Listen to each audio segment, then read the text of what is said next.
मनुस्मृति पर बड़ी चर्चा है। तो मनुस्मृति में महिलाओं को सिर्फ दोयम दर्जे का नागरिक या पुरुषों पर निर्भर रहने वाला ही नहीं कहा गया, ऐसी तमाम वाहियात और घटिया बातें कही गई हैं जिसको सुनकर किसी भी औरत का खून खौल जाएगा। मनुस्मृति के 5वें अध्याय का जो 148 श्लोक है उसमें कहा गया है एक स्त्री को हमेशा अपने पिता के संरक्षण में रहना चाहिए, विवाह के पश्चात पति के संरक्षण में, और पति की मृत्यु के बाद उसे अपने बच्चों की दया पर निर्भर होना चाहिए। लेकिन किसी भी सूरत में एक महिला स्वतंत्र नहीं रह सकती है, यानी स्त्री के पास अपने बारे में भी मनुस्मृति के अकॉर्डिंग निर्णय लेने का कोई अधिकार नहीं है। मनुस्मृति में महिलाओं को शिक्षा प्राप्त करने का भी कोई अधिकार नहीं है। सिर्फ वही महिलाएं वेदों का अध्ययन कर सकती हैं जिनका यज्ञोपवीत संस्कार हुआ हो, यानी उच्च वर्ण की कुछ महिलाओं को छोड़कर किसी को भी शिक्षा लेने का अधिकार नहीं है। मनुस्मृति के 15वें नियम में कहा गया, और यह जरा ध्यान से सुनिएगा, महिलाओं का चंचल मन और स्वाभाविक हृदयहीनता की वजह से अपने पति के प्रति वो धोखेबाज हो सकती हैं, इसलिए उन पर निगरानी रखनी चाहिए। मनुस्मृति के दूसरे अध्याय में कहा गया है कि पुरुषों को उत्तेजित करना और उनको बहकाना महिलाओं का स्वभाव है। ऐसे में समझदार लोगों को महिलाओं के आसपास संभल कर रहना चाहिए। किसी भी पुरुष को अपनी मां, बहन या बेटी के साथ भी एकांत में नहीं रहना चाहिए, वरना स्त्रियों की वजह से पुरुषों का धर्म भ्रष्ट हो सकता है। मनुस्मृति में कहा गया है कि राजा धन और स्त्रियों की रक्षा करता है, मगर विपत्ति के समय वो दोनों का उपयोग कर सकता है, यानी स्त्री जो है वो कोई वस्तु है जिसका कि उपयोग किया जा सकता है।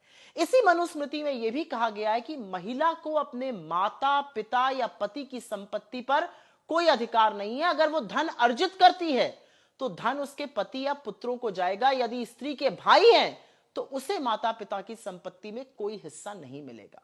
मनुस्मृति के 3रे अध्याय में मनु ने महिलाओं की तुलना कुत्ते और सुअर से की है।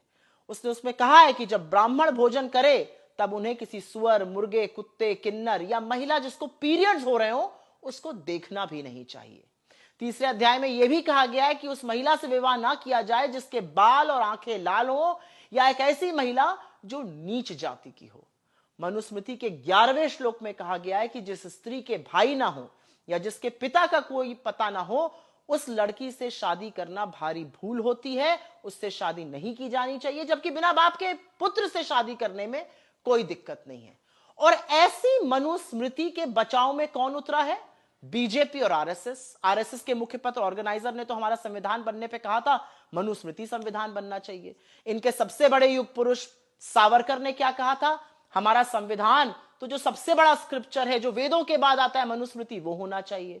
खुद उमा भारती जी मध्य प्रदेश की चीफ मिनिस्टर थी और उन्होंने कहा, उन्होंने मनुस्मृति की बड़ाई करी, राम माधव ने करी, बीजेपी वाले करते रहते हैं। सारी की सारी बीजेपी मैदान में उतरी हुई है मनुस्मृति की बड़ाई करने के लिए। अरे वो मनुस्मृति जो औरत को कुत्ते सुअर के साथ खड़ा करती है, उसकी बड़ाई आप कैसे कर सकते हैं? और कौन है वो जो औरतें जिनका खून नहीं खौल रहा है? ये सारी बातें सुनकर या देखकर जब Rahul Gandhi smash the patriarchy की बात करते हैं तो वो ऐसी पेट्रियार्की को स्मैश करने की बात करते हैं जहां पर औरतों को एक वस्तु समझा जाए, जहां पर उनकी निर्भरता हो, जहां पर उनकी कोई इंडिपेंडेंट वजूद ना हो।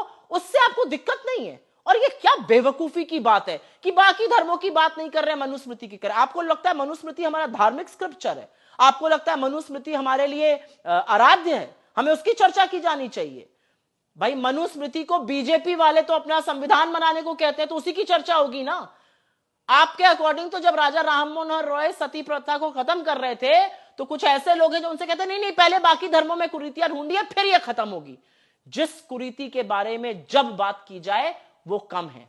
मनुस्मृति में जिस तरह की घटिया वाहियात बातें लड़कियों के लिए, महिलाओं के लिए कही गई हैं, वो हमारे धर्म पर, हमारे समाज पर, आधी आबादी के नाम पर काला धब्बा है और उसकी जितनी भर्त्सना की जाए कम है। और ये सारे बीजेपी वाले, चाहे वो उत्तर प्रदेश के मुख्यमंत्री हो, चाहे बाकी बीजेपी के लोग हों, आप मनुस्मृति के बचाव में खड़े। शर्म नहीं आती आपको? आपको शर्म नहीं आती कि एक ऐसा ग्रंथ है, एक ऐसी राइटिंग है जो महिलाओं को कुत्ते सुअर से कंपेयर करती है, जो कहती है कि महिलाओं के अपनी मां बहन के आसपास एक पुरुष नहीं रह सकता क्योंकि महिला पुरुष का मन विचलित कर देती है। शर्म आनी चाहिए आप लोगों को।